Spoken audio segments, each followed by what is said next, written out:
Welcome to Quarantined, a new series about finding hope and peace in the midst of chaos.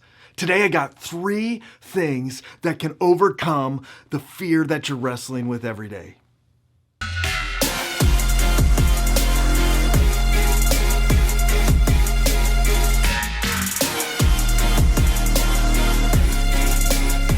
It's crazy out there. Man, I mean, everywhere you look, there is news and alerts and stuff happening that just makes fear rise in our hearts. And my guess is that you probably wrestled with some anxiety about this whole coronavirus thing. You've probably been a little bit worried about what your future looks like. You're probably wrestling with a little more fear than you tend to wrestle with on a normal basis. I get it. Our world is changing right before our eyes. But there's hope in the midst of chaos. And you can find strength in unlikely, unexpected places.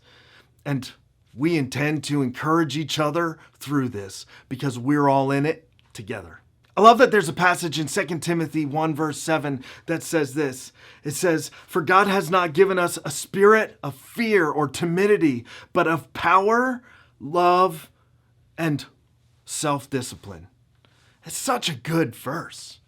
I mean, instead of the fear that's running rampant in our lives that can paralyze us, you see, what God gives us is something different. And here are 3 things to help you sort through the fear in the midst of the chaos and experience more peace and hope right where you're at. The number 1 thing, He gives you a spirit of power. You are stronger than you think you are. You are more powerful than you think you are. You're not just some being destined to be tossed around by the circumstances of your life. You are powerful, an image bearer of God. He's given you a mind to think, a heart to feel, wisdom to discern.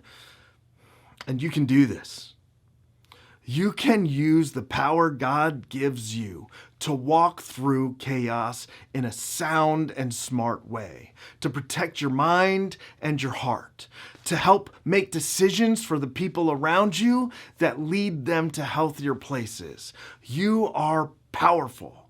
And you don't have to be tossed around by the circumstances we're in right now. The number 2 thing He gives us is a spirit of love. Like, we need that more than ever. And when you take the time to extend grace and love to people, it actually strengthens your heart and helps you feel peace in the midst of chaos. It gives you hope. So take extra time. Say I love you to the people around you. Say I'm sorry to the people you need to resolve some things with. Be generous with your words. Be generous with how you communicate love to other people. Be patient in how you communicate with people. Taking the time to show love to others, it's going to make a big difference in the world at this crucial time. So love some people. Most importantly, it's going to soften your heart and help you experience peace in the midst of the storm. The 3rd thing He gives us instead of fear is self-discipline. It's such a good thing. You can actually have control of some things in your life. I'm not talking about that false sense of control we get from buying all the toilet paper at the grocery store. I'm not talking about that kind of false control. I'm talking about real control. You have the power to make self-disciplined decisions about your health right now. You have the power to make decisions for your family, to be self-disciplined about how you deal and handle and process the stress around you. He's given you a spirit of power, of love, and self-discipline. And I can't think of 3 better things to walk through chaos with. I know that if you do, you'll experience more hope and more peace. And the fear, it's not going to have control of you.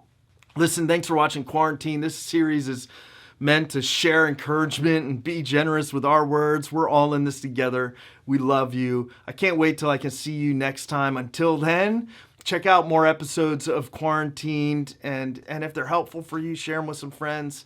See you soon.